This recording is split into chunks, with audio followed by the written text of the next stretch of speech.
والصلاة والسلام على أشرف المرسلين نبينا محمد وعلى آله وصحبه أجمعين ومن دعا بدعوته واستنى بسنته إلى يوم الدين. أما بعد فإن أصدق الحديث كلام الله وخير الهدى هدى محمد صلى الله عليه وسلم وشر الأمور محدثاتها وكل محدثة بدعة وكل بدعة ضلالة وكل ضلالة في النار. والسلام عليكم ورحمة الله. aje idan ba a manta ba mun karanta hadisi na farko cikin wannan littafin mai albarka 40 hadisi, hadisin da yake da alaka da niyya da kuma bayanin wani bangare na hukunce hukuncenka. Abu guda biyu kawai muka manta wanda bai magana akan sa ba a jiya, kuma yana da muhimmanci. Abu na farko at-talaffuz bin niyya. Shin ana bukatar idan mutum ya tashi niyya sai yayi lafazi da ita da baka? Misali yace nawaitu ada salati az-zuhri ko nawaitu ada salati al-asri ko nawaitu sawm ramadan. Baya halatta ga mutum ya ce zai lafazi da niyya. Niyya abu ne a zuci, har ma da dama daga cikin malamai sun ba da fatawar cewa yin lafazi da niyya wannan bid'a ne. Da haka da zaran ka zo sallah ko ka zo azumi, abinda ake bukata kudurcewa a cikin zuciyarka irin sallar da zaka yi, azhar ce ko la'asar ce. Sannan wannan azhar din zaka yi ta ne kai kadai ko a bayan liman kake. Sannan qada'i ne ko ada'i ne, wannan duk zaka labarta ma zuciyarka wannan, ba sai bakinka ya furta haka ba. Da niyyar azumi, da niyyar aikin haji, da niyyar sallah, da kowace irin niyya ba a furta ta da baka, ana kudurcewa ne a zuci, shikenan magana ta kare. Da ka kudurce niyya a zuci sai kai kabbara, shikenan ka shiga sallah. Ina fata an fahimta. Abu na biyu shine muqarana na niyya. Malamai suna yin bayani dangane da wujubul muqarana ko jawazul muqarana. Me ake nufi da wujubul muqarana? Ya zanto da niyyar da ibadar sun hadu da juna lokacin da zaka shiga cikin ibada. Ma'ana shi yasa ma a malikiyance suke cewa niyyar sallah sharadin ta shine kayi muqarana da takbiratul ihram, wa shurutun niyyati muqaranatuha bi takbiratul ihram. Me suke nufi da wannan? Suna nufin lokacin da ka zo zaka yi azhar ka fuskanci gabas, bakinka na cewa Allahu akbar, zuciyarka na kudure irin sallar da zaka yi, azhar ce ko la'asar ce, qada'i ce ko ada'i ce, kai kadai ne ko a bayan limami ne. Bakinka na furta Allahu akbar, zuciyarka na kudure da mai niyya. To shine muqarana din da suke nufi. To wannan muqarana din shin wajibi ne dole sai an yi ta, ko kuma na iya gabatar da niyya a zuci sannan in yi kabbara? To a hakikanin al'amari shine in ka gabatar da niyya a zuci sannan kai kabbara, sallar ka tayi. In ka takuda niyya da kabbara, sallar ka tayi. Abinda ba zai yiwu ba shine kai kabbara sannan kuma daga baya ka shigar da niyya. Ta'khirun niyya an takbir, wannan ba zai yiwu ba. Ina fatan kun fahimta da kyau. To wannan kadan kenan daga cikin abin da yake da alaka da wancan hadisi, sai kuma lokacin da duk dangantakar magana ta kama a sake mai ta wani abin. A yau za mu tafi kan hadisi na biyu. الحديث الثاني عن عمر بن الخطاب رضي الله عنه أيضا قال: بينما نحن جلوس عند رسول الله صلى الله عليه وسلم ذات يوم إذ طلع علينا رجل شديد بياض الثياب شديد سواد الشعر لا يرى عليه أثر السفر ولا يعرفه منا أحد، حتى جلس إلى النبي صلى الله عليه وسلم فأسند ركبتيه إلى ركبتيه ووضع كفيه على فخذيه وقال: يا محمد أخبرني عن الإسلام. فقال رسول الله صلى الله عليه وسلم: الإسلام أن تشهد أن لا إله إلا الله وأن محمدا رسول الله، وتقيم الصلاة وتؤتي الزكاة وتصوم رمضان وتحج البيت إن استطعت إليه سبيلا. قال: صدقت. قال: فأجبنا له يسأله ويصدقه. قال: فأخبرني عن الإيمان. قال: أن تؤمن بالله وملائكته وكتبه فإن لم تكن تراه فإنه يراك. قال: صدقت. قال: فأخبرني عن الساعة. قال: ما المسؤول عنها بأعلم من السائل. قال: فأخبرني عن أماراتها. قال: أن تلد الأمة ربتها وأن ترى الخفاة العراة العالة رعاء الشاء يتطاولون في البنيان. ثم انطلق فلبث مليا ثم قال لي يا عمر، أو رواية فلبثت مليا ثم قال لي يا عمر أتدري من السائل؟ قلت: الله ورسوله أعلم. قال: هذا جبريل. أو رواية فإنه جبريل أتاكم يعلمكم دينكم. wannan hadisi na biyu ma da yace an Umara an Umar ibn al-Khattab radiyallahu anhu aidan haka shi ma an karɓo shi daga Umar dan Khattab yadda hadisin farko yake daga Umar haka wannan hadisi na biyu ma an karɓo shi daga Umar dan Khattab kuma kar ku manta cewa a cikin falala a musulunci Umar dan Khattab shine na biyu mutum na farko shine Sayyidina Abubakar mutum na biyu shine Umar dan Khattab har a cikin falalarsa annabi ke cewa da a baya na za a samu annabi da ya zama Umar dan Khattab kuma yake cewa a can a cikin al'ummar da suka gabata akwai muhaddasuna abinda ake nufi da muhaddasuna waɗansu mutane da suke da baiwa na ilhama da Allah zai kimsa musu yin wani abu a cikin zuci sai wannan abin ya dace da shari'ar Allah da ya saukar kan annabi cikin annabawansa yace inda za a same su cikin al'umma ta to da Umar ne zai zama ki dan ji annabi sallallahu alaihi wasallam amma tunda babu su a cikin wannan al'ummar sai ba sa Umar ba da za a samu da Umar ne su ne muhaddasuna Umar dan Khattab yace bainama nahnu julusun inda Rasulullahi sallallahu alaihi wasallam lafazin bainama zarf zaman ne yana fa'idantar da wato cewa yayin da ko a wani zamani kitibus muna zaune wurin Annabi sallallahu alaihi wasallama zata yaumin a wata rana iz tala'a alaina rajulun sai wani mutum ya bayyana gare mu tala'a bi ma'ana zahara sai kawai ga wani mutum ya bayyana ba mu san daga inda yake ba ba mu san daga wani gari yake ba wannan mutum da ya bayyana ga sifofinsa shadidu bayadu siya yana da tsananin wato ainihin farin tufafinsa fari kal da shi shadidu sawadi sha'ri yana da tsananin bakin gashin kansa baki wuluk babu furfura tare da shi la yura alaihi asaru safar kuma ba a ganin alamun tafiya tare da shi asar bi ma'ana alama ba a ganin alamar tafiya tare da shi alamar tafiya ku shine a ga gajiyawa tare da kai inda gane sa kake a ga kura tare da kai inda gane sa kake an gane ku la yura alaihi asaru safar wala ya'rifuhu minna ahadun kuma cikin mu babu wanda ya san shi wannan duk karshen abin mamaki ya kare a nan gurin domin yankin Madina yanki ne na Sahara inda daga wani gari ya zo daga wani kauye ya zo to dole a ga alamar tafiya tare da shi kamar kura kamar gajiya ko a ganshi da doki ko da alfadari ko da rakumi amma har kawai aga ya zo ga tafafin safari kalba abin da ya taba shi ga gashin kansa baki huluk ba alaman kura wanda ya nuna kenan bako ne amma kuma gashi ba alaman tafiya me yasa ya suka ce bako ne suka ce la ya'rifuhu minna ahad a cikin mu ba wanda ya san shi da mazaunin Madina ne mun san kowa duk kowa ya san kowa a lokacin a Madina ba wani babban gari bane ba karamin gari ne zaka iya kirge gidajen cikin danganan lokaci hatta jalasa ila annabi sallallahu alaihi wa sallam wannan mutum da yazo baya ruwan shi da kowa cikin mu sai ya zarce hatta jalasa har ya zauna ila annabi sallallahu alaihi wa sallam ya zuwa ga annabi kusa da annabi zara da mun tabbata gare shi domin lafazin ila abin da yake nuna wa kusanci har sai da ya kusanci inda annabi ke sai ya zauna fa asnada rukubatayhi ila rukubatayhi ya jingina gwiwoyinsa guda biyu ila rukubatayhi zuwa ga gwiwoyin annabi sallallahu alaihi wa sallam wani irin zama za a yi wanda zai bada wannan damar zama ne na harde ko an san harde zaman da malamin nan yayin gefe ne shine mutum ya tattara kafafunsa haka a tsakiya ga gwiwar nan ga gwiwar nan idan wani ya zo gaban ka yayi irin wannan zaman gwiwarsa ta dama na iya tafa gwiwarka ta hagu gwiwarsa ta hagu na iya tafa gwiwarka ta ne ta dama fa asna da rukubatayhi ila rukubatayhi sai dinginar da gwiwoyinsa har suka taba gwiwoyin annabi sallallahu alaihi wasallam wa wada'a kaffaihi ala fakhidaihi ya daura tafukan hannunsa akan cinyoyinsa tafukan hannun wa akan cinyoyin wa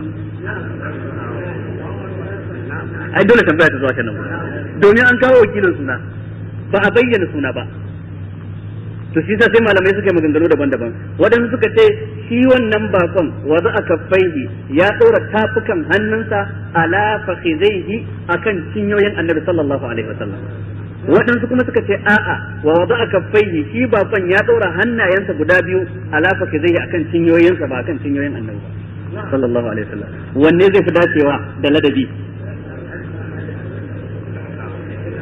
bako ne haka so yaya zaka zo baka sani baka ɗora tafukan wanne zai fi dacewa da ladabi da sanin ya kamata to da haka waɗansu suka rinjayar da na ƙarshe cewa shine zai fi dacewa da ladabi shine zai fi nuna halin ya kamata da yayi haka wakala sai yace ya Muhammad akhbirni an al-islam yace ba na labari game da musulunci an gane ko fa qala rasulullahi sallallahu alaihi wa sallam sai annabi sallallahu alaihi wasallam tabbata gare shi da shi al-islamu an tashhada an la ilaha illa Allah wa anna muhammadar rasulullah abu na farko kenan ko shaidawa ba abin bautawa bisa ga cancanta sai Allah, kuma shaidawa cewa annabi Muhammad sallallahu alaihi wasallam manzon Allah ne. Ma'ana ka yarda ba wanda yake cancantar abauta masa a ban kasa sai Allah, ko da an bautawa wani wanda ba Allah ba to wannan wani bai cancanci bauta ba, an jingina abu ne zuwa ga wanda bai dace da shi ba. Kuma ka yarda babu wanda zai kawo yadda za a yi bautar sai annabi Muhammad sallallahu alaihi wasallam, dan shine ma'anar cewa manzon Allah din. Idan ka dauki samfurin bauta a wurin wani ba a wurin annabi ba, kamar baka yarda da manzancinsa ba, ko ka ragewa manzancinsa karfi. Domin dukkan wani abu da yake sunansa ibada ko bauta wanda za a nemi kusancinsa dole ne zanto annabi ya koyar da shi, in ba annabi ya koyar da shi ba ya zama shirme. Duk wanda aka nada ya kawo wani abu na falala wanda ba annabi ya zo da shi ba, kamar an raba aikin annabi an ba wannan mutumin rabi, kamar ana nufin annabi bai iyar ba gaba ɗaya, ya rage wani abu mai falala bai sanar ba. An samu wani yanzu ya zo yana karawa mutane wani abu na overtime wanda ba haka suke samu overtime, wai overtime so baka ji masauke farilla bai na overtime. Yanzu ya halatta ma'aikaci da aka yi agreement da kai ka rubuta aka baka fam ka cike ka yadda ka sa hannu zaka zo karfe 8 ka tashi karfe 3, sai zanto ka ki zuwa wannan lokacin na karfe 8 ka tashi 3, kila baka zo ba sai 9 ko 10, sannan kuma ka zo ka je karfe 6 kuma kana bukatan wannan awa 2 da ka tsara ko awa 3 a rubuta maka overtime, a baka kudi na overtime. Aikin na farilla baka yi ba amma kana neman me, ko ka ki zuwa gaba daya aikin farilla 8 zuwa 3 baka zo aiki ba gaba daya, sai ka karfe 5 a office kuma kai claiming din cewa sai an baka me kudin ka na overtime. Idan ma'aikaci ya haka yayi dabara, yaya annabi zai zo da abu duka ki karba har wani ya kawo maka falala da sunan overtime? A takaice dai shaidawa annabi Muhammad manzon Allah ne, wannan yana nufin ka bi shi sau da kafa cikin duk abin da zo da shi. Shi yasa waɗansu malaman suka ce wannan ya kunshi ma'ana ne guda 4. Abu na farko sa'atuhu fi ma amara, abu na biyu tasdiquhu fi ma akhbara, abu na uku ijtinabu ma naha anhu wa zagara, abu na 4 wa alla yu'badu Allahu illa bima shara. Sa'atuhu fi ma amara, yi masa da'a cikin duk abin da ya zo da shi, abinda duk yayi umarni ka bi shi, wa ma atakumur rasulu fakhuzuhu. Abu na biyu tasdiquhu bima akhbara, abinda duk annabi ya bada labari imma na da ya taɓa faruwa ko abinda zai faru nan gaba a farfajiyar kiyama na labarin wuta da aljanna, dole mutum ya gaskata shi, ko abin ya dace da hankalinka ko bai dace da hankalinka ba, ko abin ya dace da tunaninka ko abin bai dace da tunaninka ba. Abu na uku ijtinabu ma naha anhu wa zajar, ne santar duk abinda annabi yayi tsawa yace a rabu da shi to a ne santi wannan abin. Abu na 4 wa alla yu'badu Allahu illa bima shara'a, kada a bauta ta ma Allah sai abinda annabi sai da abinda annabi ya zo da shi. Yanzu wannan yanzu za ku je jihadi wata rana, ja ba dai duka fasa masallaci.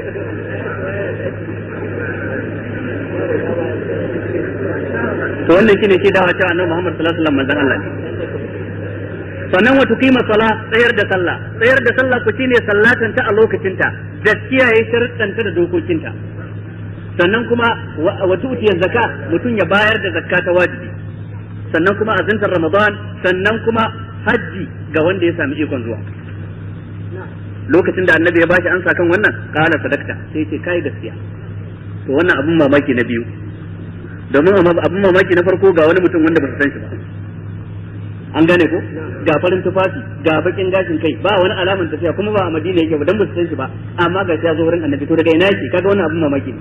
Abu na biyu, galibi idan nayi tambaya ina yin tambaya ne dan ban san abun ba, amma idan nayi maka tambaya ka bani ansa sai na ce eh ka faɗi gaskiya, wannan me yake nuna ba na san abin tun kafin in tambaye. Kala sadaqta, yace kai gaskiya cikin abin da ka faɗa. Kala Umar dan Khattab yace fa ajibna lahu, sai muka yi mamakin sa. La anan wurin bi ma'anar min, yani fa ajibna minhu shine bi ma'ana fa ajibna lahu, domin lafazin ajiba yana yin ta'addi da min. Qalu ata'jabina min amri Allah rahmatullah, amma nan gurin yayi ta'addi da lam, fa ajibna lahu, sai muka yi mamakin sa. Yas'aluhu wa yusaddiqu, yana tambayar shi kuma yana gaskata shi, wanda ga al'ada mai yin tambaya bai san abin da za a faɗa masa ba, ballantana ce gaskiya ne ko ba gaskiya ba da yan nan faɗa dai, amma matukar ya gaskata abin da aka faɗa, wannan ya nuna kafin ya tambayar ya san me yake tambaya kai. Sannan ya sake kala, sannan ya ce da shi fa akhbirni an al-iman, ba ni labari game da imani. Menene imani? قال سي النبي صلى الله عليه وسلم أن تؤمن بالله وملائكته وكتبه ورسله واليوم الآخر وتؤمن بالقدر خيره وشره أبو نوي كرجع أبا بيقول كذا أن تؤمن بالله وملائكته وكتبه ورسله واليوم الآخر وتؤمن بالقدر خيره وشره wannan sune shari'a wato rukunin imani guda shida yarda da wannan shine yarda da rukunin imani guda shida farko imani da Allah na biyu imani da mala'ikunsa wa mala'ikati na uku wa kutubihi imani da littafansa na hudu wa rusulihi manzannin da ya turo na biyar wal yawmil akhir imani da ranar tashin kiyama na shida wa tu'minu bil qadari khairihi wa sharrihi waɗannan rukunai yadda suke a nan gurin haka kuma suka zo a cikin ayoyin alqur'ani a wani wuri an kawo biyar wani wuri aka kawo daya ayin laysal birra an tuwallu wujuhakum qibala al-mashriqi wal maghrib sai Allah ya ce walakin al-birra man amana billah wal yawmil akhir wal malaikati wal kitabi wan nabiyyin nawa kenan biyar saura nawa saura daya shine can cikin suratul qamari inna kulla shay'in khalaqnahu biqadar wa ma amruna illa wahidatun kalamhin bil basar rukunin imani guda cikin kijire kenan imani da Allah kuwa yana da bangarori guda uku imani da shi ta fuskar rububiyya imani da shi ta fuskar uluhiyya imani da shi ta fuskar al-asma' wa sifat idan aka ce rububiyya kai imani da Allah ta fuskar ayyukansa ya kadaita da dukkan dangogin ayyukansa kacewa rayawa arzitawa talautarwa bayar da mulki ko kwace shi bayar da dukiya ko kwace ta bayar da haihuwa ko hana haihuwa din kawo dare kawo rana saukar da ruwan sama fitar da tsirrai bayar da tattalin arzikin kasa duk wannan aiki ne nawa aiki na Allah shi kadai babu mai tayar cikin bayi domin sama da kasa mallakar sa sama kuma daga nan ruwa ke zubowa kasa kuma ita take fitar da tsirrai kuma kasa din nan ita ce take taskance ruwa din bayan ruwa ya saka ya shayar da su kamun amfana da ita sauran kuma sai a taskance shi a kududdufai a waɗansu koramu dan saboda mai noman rani da shi sauran kuma a shigar da shi cikin kasa in bukata ta tashi sai mu haƙa rijiya sai mu fito da shi dan mu sha alam tara anna allaha anzala minas sama'i ma'an fasalakahu yanabi'atil ardi ubangiji da ya saukar da ruwa ya kosar da kasa ta sha ta koshi ta bayar da tsirrai sauran fasalakahu yanabi'a sai ya nutsar da shi ya shigar da shi yanabi'a a idanu na ruwa a mare na ruwa idan ka haƙa rijiya sai ya fito ka amfana da shi wata taska ce a kasa ta musamman ubangiji ya ajiye mana to yarda da Allah ta fuskar kadaita sa a irin waɗannan ayyuka shine yarda da shi ta fuskar rububiyya na biyu yarda da shi ta fuskar uluhiyya abinda ake nufi da yarda da shi ta fuskar uluhiyya babu wanda zaka bauta ta mace shi dukkan wani dangi cikin dangogin bauta haƙƙi ne na Allah shi kadai wani wanda ba Allah ba baya tantanta a bauta masa wani nan ko da mala'ika ne ko da manzo ne cikin manzanni ballantana wanda bai kai darajar mala'ika bai kai darajar manzanni ba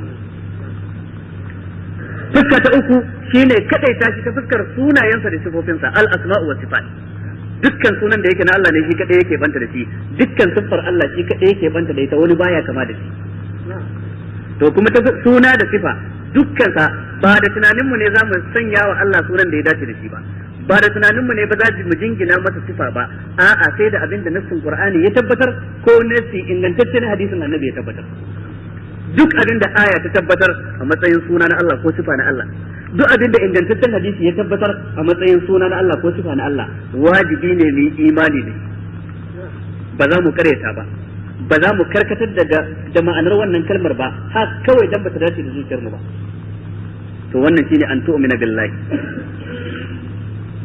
daga nan wa mala'ikatihi sai mutum ya yi imani da mala'ikun Allah mala'ikun Allah mutum zai imani da su ijmalan yayi imani da su tafsilan abinda ake nufi da su imani ayi imani da su ijmalan imani da su a dunkule shine akwai waɗansu siffofi da dukkan mala'iku sun yi tarayya akan su ka yadda da wannan siffofin kamar yadda nassoshi na Qur'ani ko na hadisi suka tabbatar daga cikin wannan mala'iku ba a siffanta su da cewa maza ne ko mata kamar yadda mu a cikin yan adam akwai maza da mata a cikin dabbobi akwai maza da mata kamar yadda a cikin aljanu akwai maza da mata su mala'iku ba haka bane ba wannan jinsi ɗaya ne babu mata cikin su an fahimci wannan sifa ta biyu mutum ya yadda mala'iku wani runduna ce mai tarin yawa wanda babu wanda ya san yawan su sai Allah wa ma ya'lamu junuda rabbika illa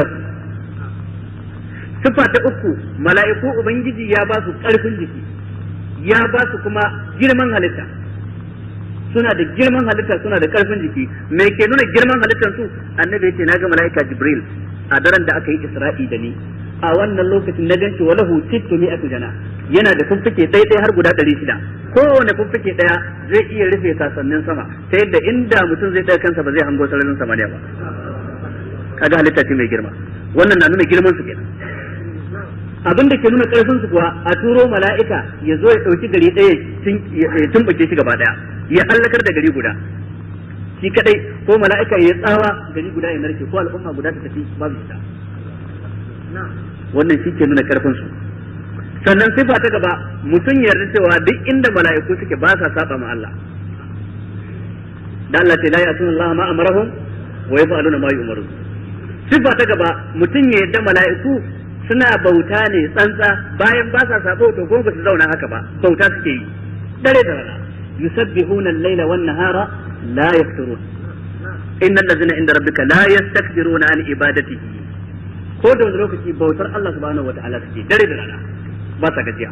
To wannan mutum ya yarda da mala'iku ijmalan cewa akwai waɗansu bayi waɗanda su jinsi guda ne, ba a siffanta su cewa maza ko mata. Sannan kuma wannan bayin suna da tsananin yawan da ba wanda ya san yawan su sai Allah. Sannan kuma wannan bayin ibada suke yi kullum, sannan kuma ba sa saba ma Allah, sannan kuma suna da ƙarfi, sannan kuma suna da girman halitta. Wannan siffa ce ta dukkan mala'iku, mutum zai imani da mala'iku a jumulce a haka ba tare da tantance sunayensu ba. Kashi na biyu shine kai imani da su tafsilan. Abinda ake nufi da imani da mala'iku tafsilan shine dukkan wanda nasin Qur'ani ya tabbatar da shi ko hadisi ya tabbatar da shi, aka faɗe shi da aikin sa, to sai kai imani da shi da wannan sunan nashi da aikin sa.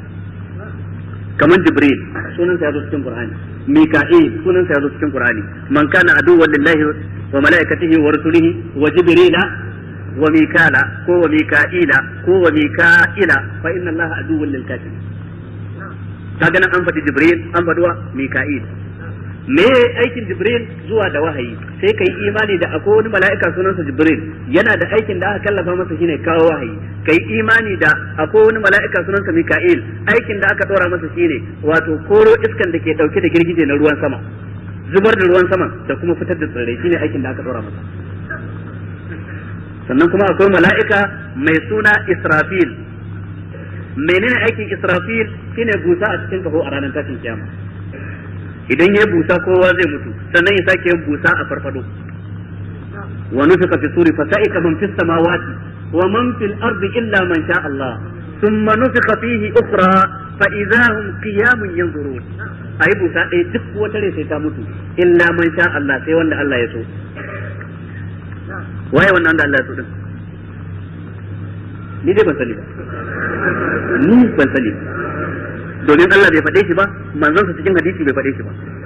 Duk abin da malaman tafsiri suke kokari su ce ai Jibril ne, ai annabi wane ne, a shehu wane ne, wannan duk ba ya da asali, ba nassi akan sa na Qur'ani ko na hadisi.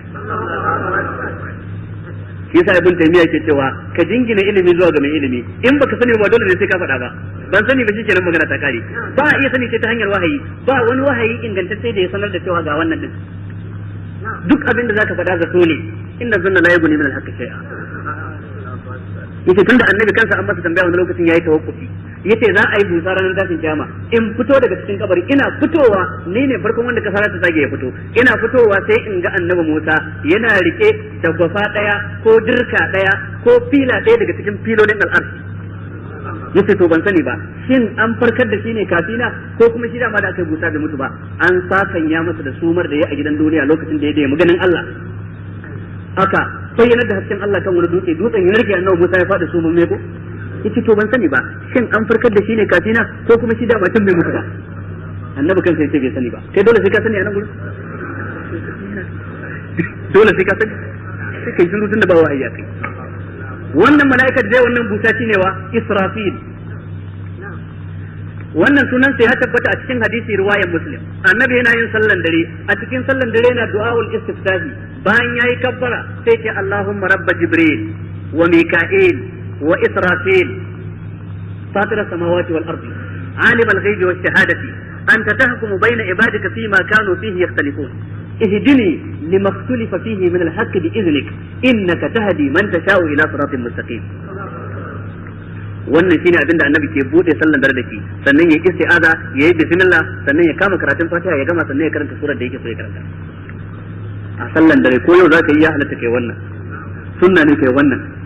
الشاهد أتكي ياتي رب جبريل وميكائيل إسرافيل kaga wannan sunan sa zo a cikin hadisi. sai mala'ikan mutuwa, wannan sunan sa malakul maut, ko da a Qur'ani a cikin hadisi ma na Bukhari da Muslim sunan sa malakul maut.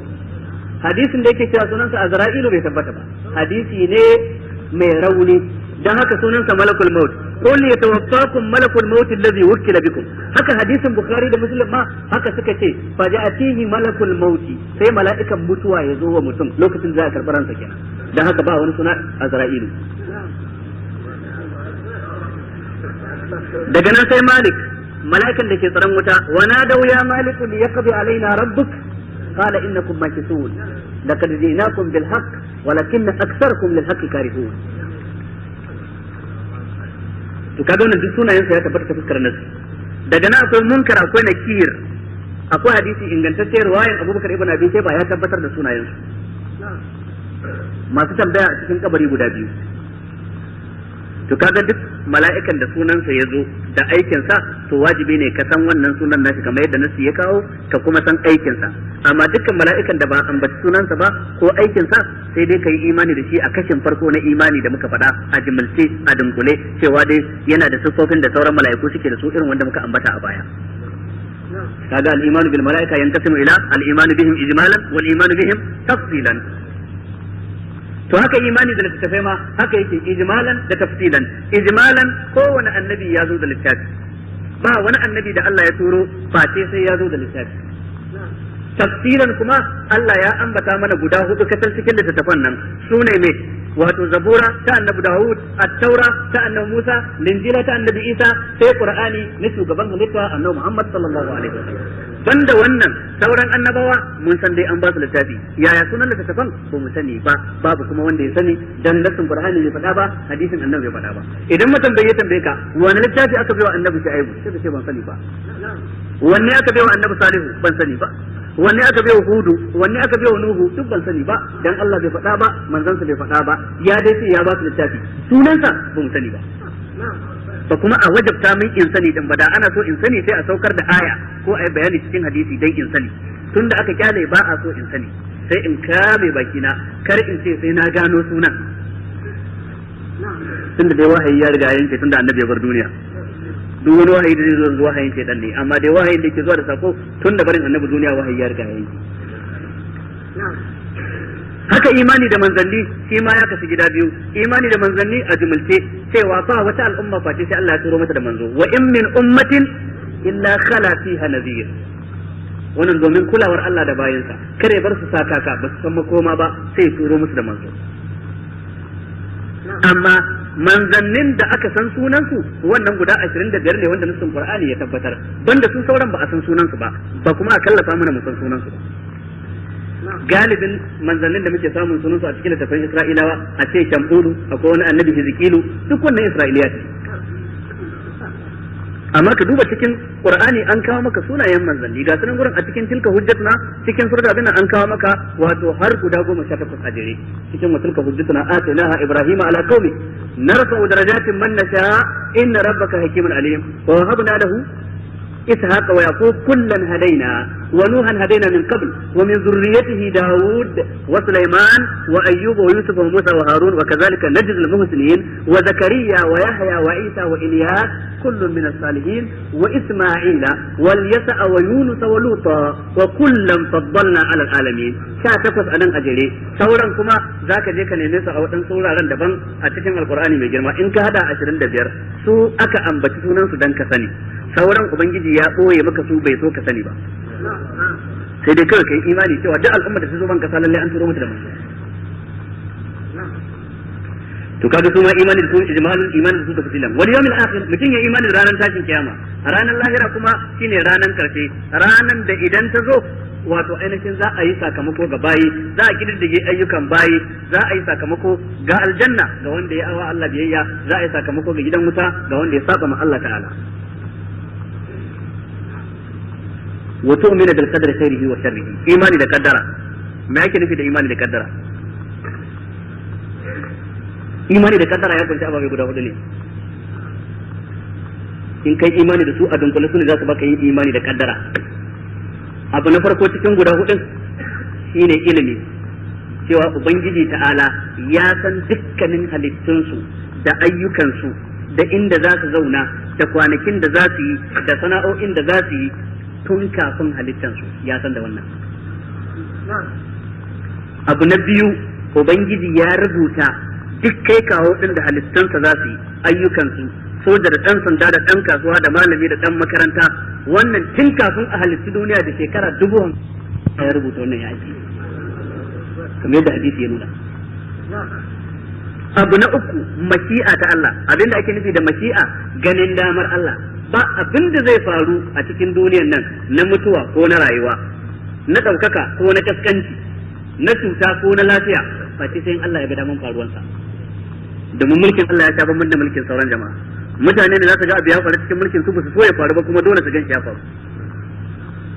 Sai ta fama da kungiyoyin adawa sun rasa yadda ai tarkici da inna dai ko an rasa yadda za a yi. Ubangiji ta'ala wato babu wani abin da zai faru cikin halitta face dan ya ga dama ne. Abu na hudu, ubangiji subhanahu wata'ala shi ya halitti ayyukanmu tun kafin mu, ma'ana dukkan abin da mutum zai aiwatar na dangin alkhairi ko kishiyan alkhairi, ubangiji subhanahu wata'ala ne ya halitti wannan abin. Sai dai kai dan adam an baka zabi na kai alkhairi ko kai sharri. Inna hadainahu sabila imma shakiran wa imma kafura.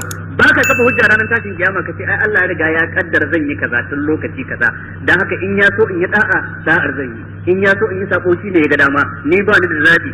Ba za ka ce wannan ba. Duk ko wanda ya ce wannan, zo samu bene mai hawa biyu, ka tsora tsani ya tattakala ya hau, idan ya hau sai ka cire tsanin ka ce to sauko ba tsani, idan Allah ya ga dama ka karye, in ya ga dama ka sauka lafiya, kamar yadda gashin tunkiya idan an ji hoshi ba abin da zai same shi. Zai yi da wannan? Dole sai ka kawo tsani ko sai ka kawo lifta ko sannan ya dai sauko. To dan me zai ce bauta Allah kuma kansa yayi sabo ya ce wa Allah ne ga damar yi. In ya zo zai ci abincin safe hana shi, abincin rana ka hana shi, ita yunwa nake jika sai Allah ga dama za ku ba zai da wannan ba ko. To dan haka imani da kaddara shine yin imani da wannan ababai, cewa lalle ubangiji ya san abin da halitta take ciki tun kafin halitta ta din, kuma ubangiji subhanahu wataala ya rubuta haka, kuma ubangiji subhanahu wataala ganin da masa ne abin da duk ke faruwa a gidan duniya, kuma ubangiji subhanahu wataala wato ainihin shine ya halitti mu da kuma ayyukan mu gaba daya. To a nan gurin wajen an tu'mina bil qadri khairihi wa sharri, wato alkhairi da sharri ba a jingina ma Allah subhanahu wa ta'ala sharri, ko da lokaci ana jingina ma Allah alkhairi ne. An gane ko?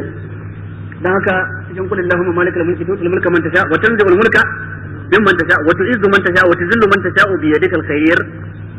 Sai ce innaka ala kulli shay'in qadir, bi yadikal khair. Ya ce wa sharru. Haka dukkan wani dangi na alheri sai da annabi Ibrahim ya jingina ma Allah ta'ala. Duk wani abin da ke alkhairi ne, amma da yazo sharri bai jingina masa ba. Yace allazi khalaqani fa huwa yahdin wallazi huwa yut'imuni wa yasqin. Sai ta ne wa idza maridtu fa huwa yashfin. Ya jingina ma Allah halitta, yace allazi khalaqani. Ya jingina masa siriya, yace fa huwa yahdin. Ya jingina masa siyarwa, yace wallazi huwa yut'imuni. Ya jingina masa shayarwa, yace wa yasqin. Amma da yazo cuta bai ce ba wanda ya cutar da ni, sai ya ce wa idza maridtu inna yarkin lafiya wa huwa yahdi. To ba ko wai shi ne zai warkar da ni. Bai yadda jingina masa ne ba cutar. Haka cikin kisar Khidir a cikin suratul Kahf, duk dangin alkhairi sai da ya jingina ma Allah, amma abin da yake aibu ne sai jingina ma kansa. Kun san Khidir da Annabi Musa ya je wajen sa yace zai tafiya da shi, to in mun yi tafiya duk abin da kaga nayi karka tambaya. Ana tafiya sai da jirgin ruwa suna ciki, sai ya bula jirgin ruwan nan Yahudi. Sai ce aka rakata hali tugurika alaha.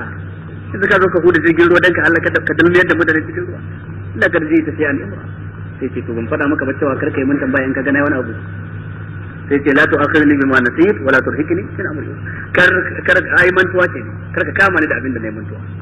Nan gaba dai ba zan sake ba. Aka yi gaba sai ga wani yaro karami yana wasa, sai Khidir ya kama yaron ya kashe shi, sai Annabi Musa ce da shi a katanta nafsan zakiyatan da gari nafs, ka kawai ran da bai taɓa yin laifi ba ka zo ka kama ka kashe ba tare da ya kisan kai ba, laqad ji'ta shay'an nukura. Lalle ka zo da wani abu mamaki, ka zo da wani abu da ya zaka haka. sai annabi Musa ya ce alam aqul laka innaka lan tastati'a ma iya sabra, ban ce ba dama kai ba za ka iya hakuri ba wajen tafiya da ni. sai annabi Musa ce in sa'altuka in shay'in ba'daha fala tusahibni kad balagta bil ladunni basira, yace daga yanzu in na sake tambayar ka kar ka yadda kai tafiya tare da ni, ka sake ni saki uku in yi tafiya ta. to sai suka je gaba, suka je wani gari, suka nemi a ba su masauki, a karɓi bakuncin su, aka ki karɓan bakuncin su. sun fita bayan gari sai aka zo ga wata katanga za ta faɗi. da kidir da katanga za ta faɗi sai rugo a guje ya zo ya kare katangar nan ya hana ta faduwa. to annabi Musa kuma ce ya mutane sun hana mu masauki, sun hana mu abinci, katanga za ta faɗi ka je kare. amma da cewa me yasa kai haka sai yayi dabara, kasa annaba suna da hikima. sai yayi dabara ce lausi ita latta kafta alaihi ajra, inda kaga dama da sai ka ce a baka lada wannan aikin da kai. to shi kuma ya gane tambaya ce yayi, abin da yake nufin me yasa kai haka ba tare da ka karɓi lada ba. amma sai kawo abin da kalla laushi ita latta kasta alaihi ajra. shi kutun da shi ma ya gane annabi ne sai ce ha za firaku baini wa baini sa unabbi'uka bi ta'wil ma lam tastati alaihi sabra. sai ya ci gaba da bayani, amma safinatu fa kanat limasakin ya'maluna fil bahri fa aradtu an a'ibaha wa kana wara'ahum malikun ya'khudhu kull safinatin ghasba wa amma al-ghulam fa kana abawahu mu'minayn fa khashina an yurhikahuma tughyanan wa kufra fa arada rabbuka an yablugha ashuddahuma wa yastakhrija kanzahuma rahmatan min rabbik wa ma fa'altuhu an har zuwa karshen abin da ya faɗa masa, ya zana masa yace kaga wannan abin da yasa kaga wato na da jirgin ruwa wannan ta waɗansu talakawa ne suna amfani da ita dan ciyar da kansu da ciyar da iyalansu. ga wani azzalumin sarki in ya ga jirgi mai kyau sai ya kwace, to shi yasa na huda dai idan ya zo ya ganshi da aibi ba zai kwace musu ba, in ya tafi sai su gyara kayan su. wancan yaro kuwa ubangiji subhanahu wataala ya sanar da ni yaron zai zama in ya rayu zai zama kafiri, in ya ci gaba da zama haka iyayensa suna matukar son shi zai rinjaye su akan kafirci. sai ubangiji ya fifita a karɓiransa a ba su wani ɗa na gari mai ɗa'a. waccan katanga da kaga na kare ta kuwa gini ne na wani mutum dattijo, ya riga ya mutu ya bar yara marayu ƙanana. a karkashin katangar ya sa musu taska ta dukiya mai yawa. an kaddara ba yanda za a jaddada gidan wannan katanga har sai da lokacin da yaran suka girma, in sun zo tonewa domin su sa harsashin gini sai su ga taskar mahaifinsu, lokacin sun girma sun yi wayo wani ba zai kwace musu. yanzu in na kyale katangar ta faɗi wani ne zai zo gyara musu katangar, in ya zo wajen harsashin gini ya tona ya ga taskar nan zai ba su, to sai sa na hana katangar faɗuwa don lokacin faɗuwar ta bai ba sai yaran sun girma. to anan a shahid anan gurin da ya zo wajen safina sai ya ce kanil masakin wal masakin sai ya ce fa aradtu an aibaha, amma da ya zo wajen yaro sai ya ce fa arada rabbuka an yabluga ashuddahu. ubangiji ne ya so a can gurin, anan gurin kuma ni ne na so, tunda nan aibu ne ni ne na so shi, a can tunda alkhairi ne Allah ne ya so shi. dan ana jingina ma Allah alkhairi ba a jingina masa aibi. kun fahimta? to me yasa aka ce an tu'mina bil qadri khairihi wa sharrihi? to shine aka ce gaba daya da alkhairi da kishiyansa din duk daga Allah yake, sai dai shi Allah ba a jingina masa sharri saboda duk a cikin abin da Allah ya halitta babu sharri tsantsa. an gane ku?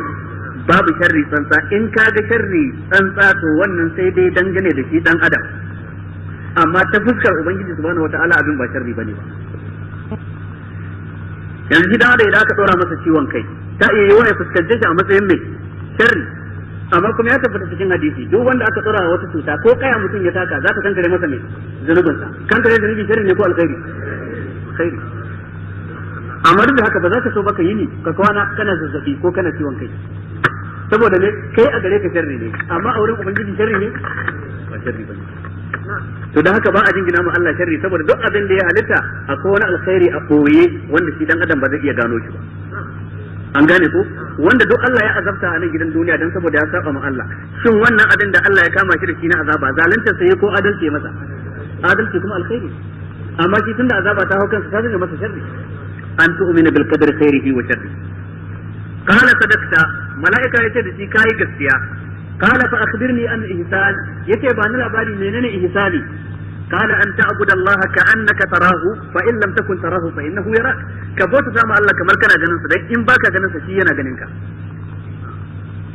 a wata riwayan an takhsha Allah ka'annaka tarahu, wato ka tsoraci Allah kamar gashi kana ganin shi a gaban ka zai kama ka da azaba in ka saba masa. fa in lam takun tarahu fa innahu yaraka, duk da kai baka ganin shi yana ganin ka. to wannan sune ababai guda uku annabi ya zana cikin wannan hadisi. abu na farko al-islam, abu na biyu al-iman, abu na uku al-ihsan. Sannan sai ce da shi fa akhbirni an as-sa'ati, ba ni labari game da as-sa'a. Idan aka ce as-sa'a ana nufin tashin kiyama. Qala sai annabi sallallahu alaihi wasallam yace da shi mal mas'ulu anha bi a'lama min as-sa'il. Wanda aka yi wa tambaya bai kuma tambayin sani ba. Abin da yake nufi ban san tashin kiyama ba. Domin sanin tashin kiyama al'amarin da Allah yake banta da sanin yaushe ne kiyama za ta tsaya. Ya dai tabbata cikin hadisi cewa a ranar juma'a ne za a tashi kiyama, amma wata juma'a mai zuwa ko ta wancan na gaba Allahu a'lam. Allah ne kawai ya san wata juma'a ce. Saboda haka ba wanda ya san ranar da za a tashi kiyama sai Allah ta'ala. Yasalunaka an sa'ati ayyana mursaha qul inna ma ilmuha inda rabbi la yujalliha liwaqtiha illa hu. Inna Allah indahu ilmu sa'a wa yunzilu al-ghayb. Ba wanda ya san yaushe tashin kiyama zai kasance sai Allah. Ara bi ma'ana al-alama. Kada sai annabi ya ce da shi an talida al-amatu rabbataha, baiwa ta haifi wato anishin uwar gijiyarta. A wata riwayan an talida al-amatu rabbaha, baiwa ta haifi ubangijinta. Malamai suka yi bayani me ake nufi da baiwa ta haifi ubangijinta, suka ce abinda ake nufi da wannan shine wato musulunci zai haɓaka ya buɗe garuruka ya ci su da yaki, a kamo ku yangi mata da yawa, an gane ko, wanda har za a zo idan mutum ya zo ya auri baiwa ya yi sadaka da ita, ma'ana kai mutum kai ya samu baiwa ya yi sadaka da ita sai ta haihu, dan da ta haifa kaga ɗa ne, amma ita har yanzu mai ce bawa ce, to an talidal amatu rabbata hakkin, kaga shi ɗa ne ita kuma ta zo ne baiwa. Shi ne waɗansu malaman suka fassara shi, ma'ana an talidal amatu rabbata. Wa an tara al-hufata, kuma kaga al-hufata, al-hufata jam'i na al-hafi, al-hafi wanda yake tafiya kafarsa ba takalmi, al-hufata kaga mutanen da ke tafiya kafansu ba takalmi, al-urata, al-urata kuma jam'i na al-ari, al-ari mutumin da babu tufafi a jikinsa, imma ba tufafi gaba daya ko kuma tufafin bai wadaci jikinsa ba. Al-alata talakawa, domin daga al-aila ne. Allah ce wa wajaraka ailan fa azna, ail ma'ana talaka kenan. Za ka ga mutane da suke da wannan sifa, ga su kafa su ba takalmi, ga su babu tufafin kirki, ga su kuma al'ala ri'a ash-sha'i, masu kiwon awaki, ma'ana har ma ba su kai yadda za su mallaki raguma ko shanu ba sai awaki, saboda talakawa ne. Za ka ga irin waɗannan mutane da karshe sun zo ya tafawalu na fil bunyani, suna gasar tsawaitawa fil bunyani wajen gini. Wannan yana so ya gini da yafi wannan, wani na son katangarsa ta fita wane, wanda da su ne suke da wancan matsayin. In kaga irin wannan ta faru to kiyama ta kusa zuwa kenan. Hakan ya faru ko bai faru ba. Sun man talaka, bayan wannan mutum ya gama wannan tambayoyi, annabi ya gama bashi wannan amsa, sun man talaka, sannan sai ya tafi, sai ya tashi ya tafi. Sai ce falabistu maliyan, Umar dan Khattab kenan, yace sai na zauna maliyan wani lokaci. ثم قال لي sannan sai annabi ya ce da ni ya Umar, ya kai Umar, atadari man sa'il, ka san kowaye wanda ya zo na wannan tambayar? Qultu, sai na ce da shi Allahu wa rasuluhu a'lam, Allah da manzon su suka sani amma ni ban sani ba. Kala sai annabi ya ce da shi haza jibrilu, a wata riwayan fa innahu jibrilu, ai wannan mala'ika jibril ne yazo yu'allimukum dinakum, dan ya sanar da ku addinin ku. Yayi tambayar ba dan shi ba sai dan ku fahimci menene musulunci, ku fahimci menene imani, ku fahimci menene ihsani, ku gane alamomin tashin kiyama, dan ku yayi tambayar dan ku sani. Shi yasa sigar tambaya da ansa ɗaya ce daga cikin sigogi na yada ilimi tsakanin al'umma. Shi yasa Qur'ani yazo da ita da yawa, shi yasa kuma hadisan Annabi da dama zaka ga akwai alamar tambaya sannan kuma assanta su. To wannan riwaya haka take, haka Imam Muslim ya ruwaito, a wata riwaya da Tirmidhi ya ruwaito, a maimakon a faɗi al-islamu kafin a faɗi al-iman sai aka fara faɗin iman sannan aka ambaci al-islam daga baya. A wata riwayan daban kuma a wani wurin daga cikin inda Muslim ya ruwaito, da aka ambaci al-islam ba a kawo al-iman ba sai aka kawo al-ihsan sannan daga karshe aka kawo al-iman. Dukkan su dai waɗannan ababai guda uku mataki mataki ne daga cikin matakai na musulunci. Al-islam shine farko, na biyu al-iman martaba ta biyu, na uku shine al-ihsan. Idan kuka lura a nan gurin an fassara mana musulunci da ayyuka na zahiri, ayyukan gabbai. Domin da aka tambaye annabi menene musulunci sai ya zana ababen da suke ayyukan gabbai ne. An tashhada Allah ilaha illallah wa anna muhammadar rasulullah, wannan harshe ke furta wannan aji. tuqima salat gabbai ke yin sallah, tu'tiya zakat, tasum ramadan wa tahujjal bait, wannan dukkan su ayyuka ne na gabbai. Waɗannan ayyuka kuma sun kasu kashi uku, akwai wanda ake yi da jiki kadai, akwai kuma wanda ake yi da dukiya kadai, akwai wanda kuma da dukiya da gangan jiki ake yi. Wanda ake yi da jiki kadai kalmar shahada harshe ke furtata, sallah gangan jiki ke yi, azumi gangan jiki ke yi. Wanda ake yi da dukiya kadai shine zakka ta wajibi. Wanda kuma aka hada wani bangare na dukiya da jiki shine aikin haji. Sai ya kasance an mamaye dukkan ayyuka na zahiri, domin dukkan wani aiki ko dai da gangan jiki da dukiya, ko da dukiya kadai ko da gangan jiki kadai, in dai ayyukan ibada ne anan. To sai aka fassara musulunci da cewa ayyukan zahiri sune me, sune musulunci. Da aka zo fassara imani sai aka ambaci dukkan abin da yake kuduri ne na zuci, itikadi ne, aqida ce ta zuci, al-imanu billahi wa malaikatihi wa kutubihi wa rusulihi wal yawmil akhir wa tu'minu bil qadri khairihi wa sharrihi. Wannan duk a zuci ne mutum ke kudurce wannan. To shi yasa sai waɗansu malaman ke cewa lokacin da duk aka hada musulunci da imani a cikin hadisi ɗaya ko aya ɗaya, to al-islam yana nufin ayyukan zahiri, al-iman yana nufin me, kuduri na zuci. To al-ihsan shine shugaban su gaba ɗaya, dan mutumin da ya je martabar ihsan ya kai martaba da ake bukatan bawa yayin yunkuri ya kai ta matsayin sa na mummuni. Shi yasa al-ihsan duk inda yazo zaka ga ko an hada shi da musulunci ko an hada shi da imani, dan shi ya mamaye su duka, ko a hada shi da takawa. Bala man aslama wajhahu lillahi, sai aka ce me, wa huwa muhsinun. Kaga sai aka hada al-islam da me, al-ihsan a cikin ayar ɗaya. Wa man yuslim wajhahu ila Allah wa huwa muhsinun faqad istamsaka bil urwati al-wuthqa wa lillahi akbatul umur. To haka za ga an hada al-ihsan kuma da takawa, wani lokacin hada shi da imani a wuri guda. Laysa alal ladzina amanu wa amilus salihati junahum fima ta'imu idza mattaqaw wa amanu wa amilus salihat thumma taqaw wa amanu thumma taqaw wa ahsanu. Sai aka hada al-ihsan da al-iman wato a aya guda, dan annama al-ihsan ya shafe su duka gaba daya, ita ce martaba ta karshe. To sannan kuma a nan gurin wato kamar yadda na ka faɗa a waɗansu lokuta da suka gabata, a waɗansu darussan da ba wannan ba, cewa da al-iman da al-ihsan suna dangantaka da juna. Idan aka zo wani wuri aka ambaci al-iman kadai, to al-islam ya shiga cikin sa. Idan aka zo wani wuri aka ambaci al-islam kadai, al-iman ya shiga cikin sa. Amma in aka hada su biyu a aya guda ko su biyu a hadisi guda, to al-iman yana cin gashin kansa, al-ihsan yana cin gashin kansa.